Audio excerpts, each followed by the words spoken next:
শ্রী আচার্যদেবের রাতুল চরণে আমার হৃদয় নিঃসৃত ভক্তি শ্রদ্ধা প্রণাম অর্পণ করে আজকের এই সৎসঙ্গ বাসরে আমার বরণীয় অভিভাবক মণ্ডলী, কারণ যারা রয়েছেন ইষ্ট চলনায় ইষ্ট পথে যে অনুসরণ, ঠাকুরকে আত্মস্থ করার যে গুণ বৈশিষ্ট্য, তাতে প্রত্যেকেই আমার অনুসরণীয়। মানে এদের দেখে, এদের প্রেরণায় আমি যেটুকু হয়ে ওঠার চেষ্টা করছি, কিচ্ছু হতে পারিনি, হওয়ার চেষ্টায় রত আছি। বটবৃক্ষের মতো এরা আমাকে সামলাচ্ছেন, যাবতীয় আঘাত ঝড় থেকে আমাকে রক্ষা করে ঠাকুরের পথে চলনায় উদ্বুদ্ধ করছেন। অসীম কৃতজ্ঞতা এদের কাছে, কৃতজ্ঞতা আমার স্বর্গীয় পিতৃদের, যিনি এই পৃথিবীর বুকে শুধু আমাকে আনেননি, ঠাকুরের সঙ্গে আমাকে যুক্ত করে গেছেন আর দিয়ে গেছেন এইরকম একটা বুহ, এরকম একটা গোবর্ধন পর্বত সম অভিভাবক মণ্ডলী। আজকে সকালে আমাদের সন্তু ভাইয়ের বাড়ির, আমি সন্তু ভাইয়ের পক্ষটা নিলাম কারণ কাকুলি মায়ের কথা বেশি করে হয়েছে, তো আমার সন্তু ভাই আড়াল থেকেই ঠাকুরের কাজটা করেন। আমার খুব ভাল লাগে যখন যে প্রয়োজনে, আসলে আমরা ওই শিবাজিকে তার গুরু রামদাস ভিক্ষা করতে পারিয়েছিলেন, আপনারা পড়েছেন ইতিহাস নিশ্চিতভাবেই। তো শিবাজি মারাঠা সম্রাট, তার একটা অহংবোধ ছিল যে আমি সম্রাট। একদিনকে তাকে বললেন চলো আজকে আমরা বাইরে বেরোবো। তো গুরু রামদাস তাকে বলছেন চলো, তুমি যে ওই বাড়িটাই ভিক্ষা চাইবে। বলছেন আমি ভিক্ষা চাইবো? বলছেন হ্যাঁ, আমার জন্যে চাই। বলবে আমার গুরুর জন্যে আপনি অর্ঘ দেবেন। এই করে একটা দুটো তিনটে চারটে পাঁচটা বাড়ির পরে তিনি বলছেন আমার না ভীষণ ক্লান্তি লাগছে, কিন্তু আমার জন্যে তুমি অন্তত 100 বাড়ি থেকে ভিক্ষা করে এনে যা সঞ্চিত হবে তাই দিয়ে আমি এই মাসাধিক কাল আমার জীবন যাপন করব। যদি তুমি না আনতে পারো তাহলে আমার খাওয়া হবে না, আমার খরচাপাতি সব বন্ধ হয়ে যাবে। যদি তুমি আমার অনুগত হও, আমার শিষ্য হও, তাহলে তুমি এটা করবে। তিনি দেখলেন দুপুর 12টার মধ্যে অর্ধেকের বেশি কমপ্লিট। এইবার ভাবলেন যে থাক তাহলে একটু বিশ্রাম নেই। সেই বিশ্রাম তার মরণ ঘুম হয়ে গেল, একেবারে এমন ঘুমিয়ে পড়লেন যে আর উঠতে পারছেন না। সন্ধ্যা হয়ে গেল, গুরু বসে আছেন গাছতলায়। ভক্ত শিবাজি বেরিয়ে পড়েছেন, যে গুরু বলেছিলেন অন্তত 100 বাড়ি। গ্রামের দিক বেশিরভাগ বাড়ি বন্ধ হয়ে যাচ্ছে, সাড়া পাচ্ছেন না। সারা রাত ধরে তাকে ঘুরতে হয়েছে। 100 বাড়ি সমর্পণ করে রাত ভোরবেলা তিনি গুরুর কাছে পৌঁছাচ্ছেন। বাস্তবে আমরা বলি না দাদা আমি যা পারবো তাই নেন, আমি না লোকের কাছে চাইতে পারি না।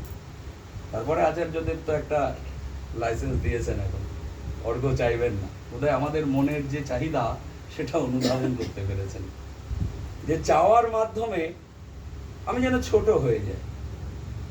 এই মানসিকতা আমাদের প্রত্যেকের মধ্যে আছে। আমাদের সামর্থ্য আনুপাতিক প্রত্যেকের একটা উপার্জন আছে, কিন্তু নিজের সেন্টিমেন্টকে ছোট করার বেলা আমরা সবার চাইতে ওপরে, একবারে কম্পিটিশন শুরু হয়ে যায়। আমি চাইতে পারবো না, আমার যেটুকু সামর্থ্য দেব। শ্রী ঠাকুর তার জীবন লীলায়, মানে আমাদের মতো একদম মানুষ হয়ে যখন ছিলেন তিনি, সেই সময়ে তিনি যা করেছেন, আমার ক্ষুদ্র বুদ্ধিতে আমি বারবার ভাবি যে এমন কমপ্লিট ম্যান পৃথিবীর বুকে কোনো অবতারে কেউ আসেনি, একেবারেই আসেনি।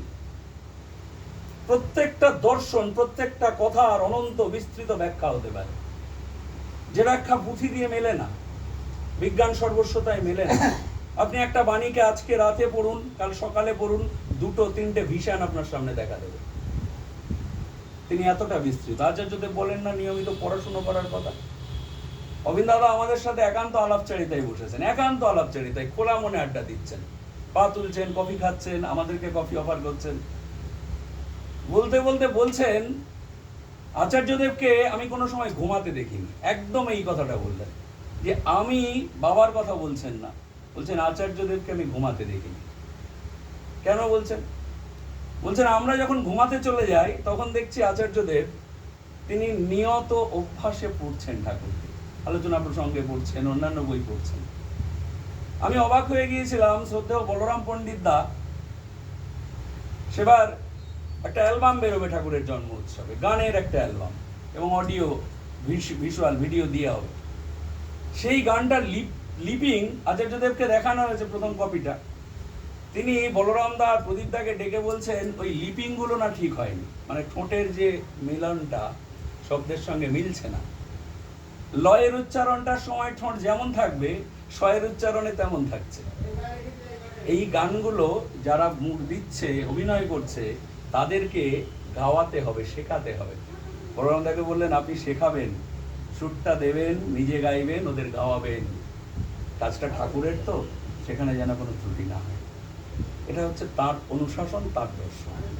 শ্রী ঠাকুর বসে আছেন, নিরালা নিবাস আমরা দেখি না দেওঘরে, তো সেখানে তিনি বিশ্রামের সময় তার।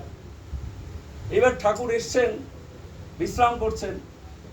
দুমকা থেকে এক পরিবার এসছে ঠাকুরকে দর্শন করবার জন্য, দুপুর বেলা, গ্রীষ্মের দুপুর। এবার অনেক খোঁজ খবর নিয়ে তিনি শুনেছেন ঠাকুর নিরালা নিবাসে, পরিবার নিয়ে সেখানে গিয়ে হাজির হয়েছেন। ঠাকুরের সেবাই যে মা রয়েছেন তিনি বলছেন এখন দেখা হবে না, মানুষটা সারাদিন ধরে একটু বিশ্রাম পায় না, এই সবে খেয়ে একটু শুলো, আর তোমার এখনই দেখা করা লাগবে, সন্ধ্যেবেলা দেখা হবে, যাও। ঠাকুর ঘরের ভেতর থেকে বলছেন ওই কে এলো রে, ওরে ভিতরে পাঠায় দে।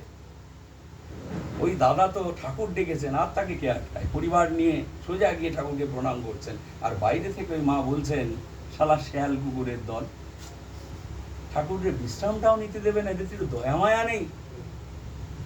ঠাকুরের কানে কথাটা গেছে, তারা চলে গেলেন। ঠাকুর কাঁধে ওই কাপড় খণ্ডটা নিয়ে একটা চৌকি নিয়ে বাইরে রোদের মধ্যে এসে বসে গেলেন।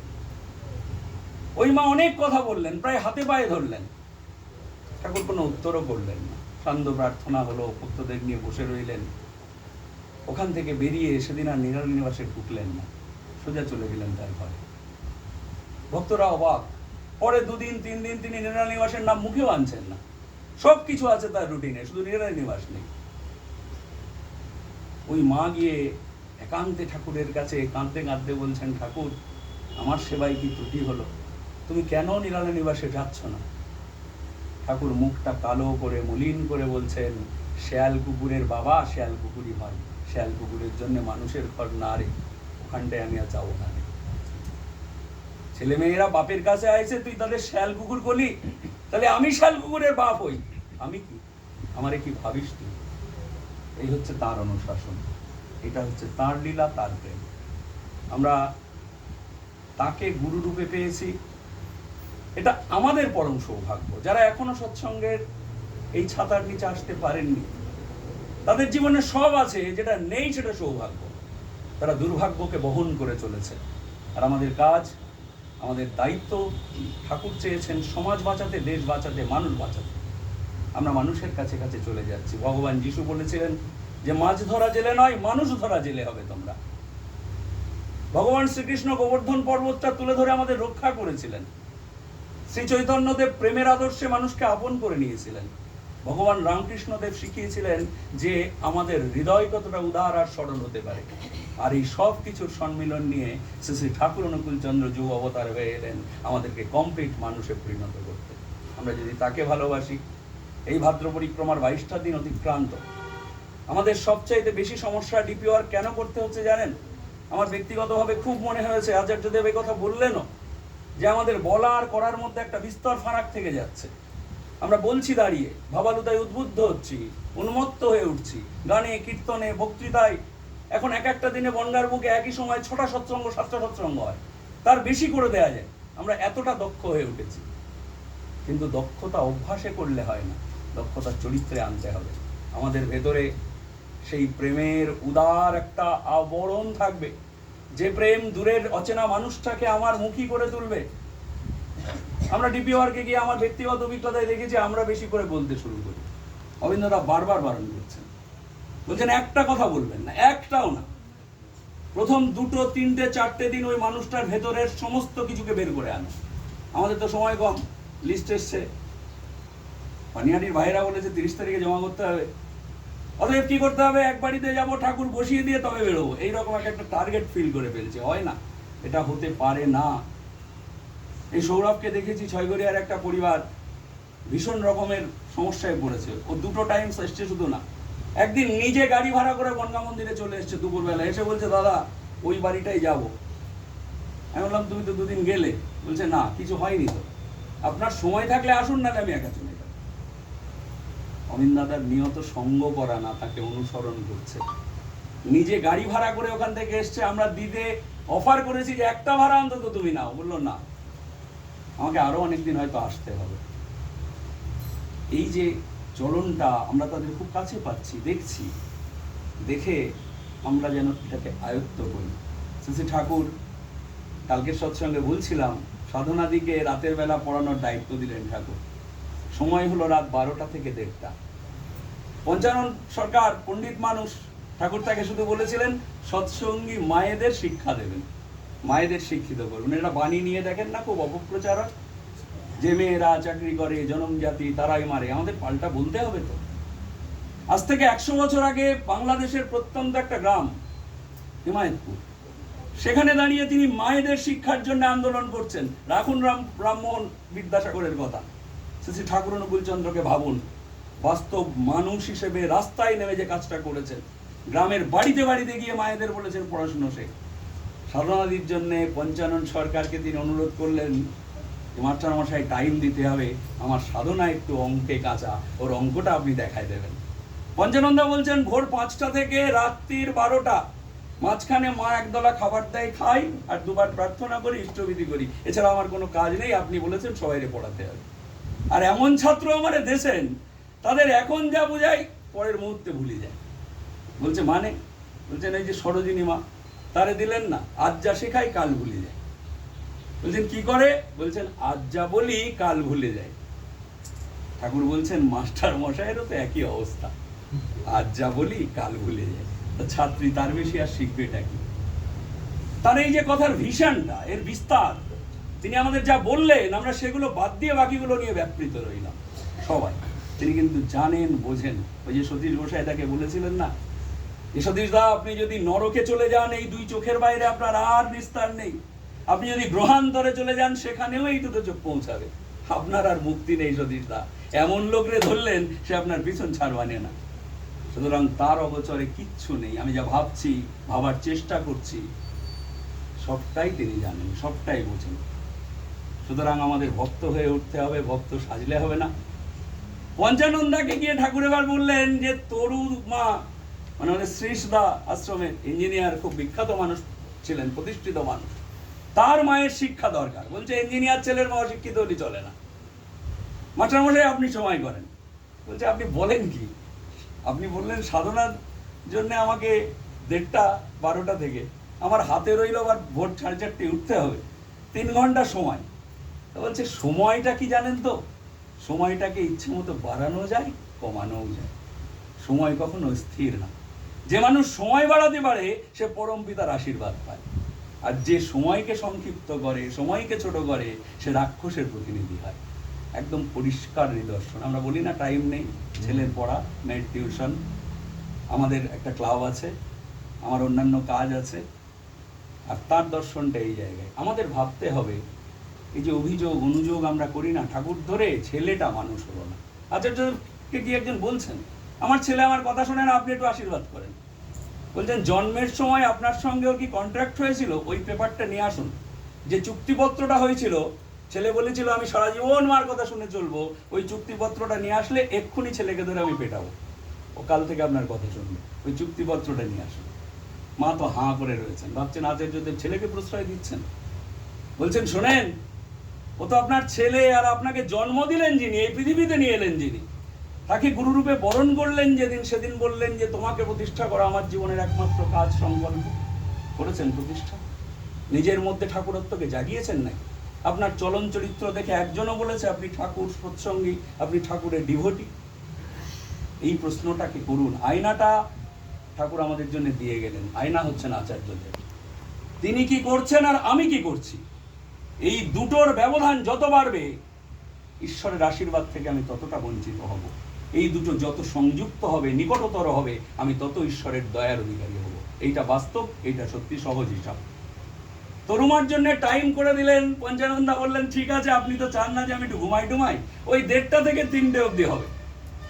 ঠাকুর উল্লসিত হয়ে বলছেন ফার্স্ট ক্লাস, এই তরু পরম পিতার আশীর্বাদ দেখ, ব্রাহ্ম মুহূর্তে তোর মাস্টার মশাইদের অঙ্ক করার, তোরে শালা পাই কিনা। পঞ্চানন সরকারদা ঠাকুরকে প্রণাম করলেন, মনে মনে বললেন, আর সাধনাদিকে অঙ্ক করানোর গল্প সাধনাদি তার নিজের অভিজ্ঞতায় ঠাকুরকে জানিয়েছিলেন যে আমি যখন জ্যামিতিক থিওরিটা বুঝতে পারছি না, আমার মাস্টারমশাই পড়াচ্ছেন, আমি দেখলাম যে তিনি একেবারে চোখ বন্ধ করে ঘুমিয়ে যাচ্ছেন, মাঝে মাঝে নাক ডাকছেন কিন্তু কলমটা চলছে, আর ডিকটেশনগুলো যেন একটা অচেনা গলায় তার মুখ থেকে বেরিয়ে আসছে, কোন জায়গাগুলো বোঝাতে হবে সেই বিষয়গুলো। আমি যখন মাস্টারমশাইকে ডেকে দিলাম, 1:30 বেজে গেছে, আপনি এবার গিয়ে বিশ্রাম করুন।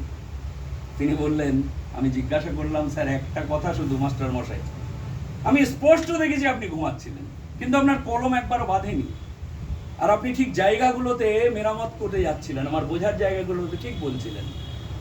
এটা কি করে সম্ভব হলো? আপনি কোন সাধনায় এই ক্ষমতা আয়ত্ত করলেন যে ঘুমাতে ঘুমাতেও একটা নিখুঁতভাবে জ্যামিতিক সমস্যার সমাধান করা যায়? পঞ্চানন সরকারদা বললেন, শোনো, এই কৃতিত্ব আমার না, এই কৃতিত্ব তোমার বাবার, যাকে আমি গুরু রূপে মেনে নিয়েছি। গত 1.5 ঘন্টায় আমি অনেকটা সতেজ হয়েছি, বিশ্রাম নিতে পেরেছি। আমি এখানে পড়িয়েছি, আমার কিচ্ছু মনে নেই কি করিয়েছি, কিন্তু কলম তিনি চালিয়েছেন, আর ওই কথাটাও তার মুখ দিয়ে এসছে। তাকে এই প্রথাগত শিক্ষা কেন নৈহাটি স্কুল ছাড়তে হয়েছিল, কেন লেখাপড়ায় মনোযোগী ছিলেন না? আরে তাকে শেখাবে এরকম সিলেবাস পৃথিবীতে আসেনি তো। সিলেবাস তৈরি করেন তিনি, আমাদের জীবনের সিলেবাস করেছেন, যজন যাজ নিষ্ঠবৃত্তি সস্তায়নী সদাচার। আমরা যেন প্রশ্রয় না দিই, আপোষ না করি। কোনো একটা বিষয় না এখন থাক, ওটা এখন দরকার নেই, কদিন পরে থেকে আমাদের ভেতরে এই প্রবণতা তৈরি হচ্ছে। ঠাকুর রামকৃষ্ণদেব বলেছিলেন চারা গাছগুলোকে বেড়া দিতে। 40-এ 50-এ সস্তায়নী নিয়ে কাজ হবে না। আলটিমেটলি আপনি 40টা বছর নষ্ট করে ফেললেন, তারপর যেটুকুন পাওয়ার সেটুকুন পাবেন, কিন্তু 12তে নিলে আপনার জীবন উদ্বর্ধিত হবে, আমাদের চেয়ে সুন্দর একদম দৈব সন্তান পৃথিবীতে আসবে, তৈরি হবে। সুতরাং আমরা যেন নিনড় থাকি, জোর করে নয়, নিজের আচরণে চলনে সন্তানের কাছে আদর্শ হয়ে উঠি, পরিবারগুলো বাঁচবে, সৎসঙ্গ বিকশিত হবে। জয় গুরু। জয় গুরু।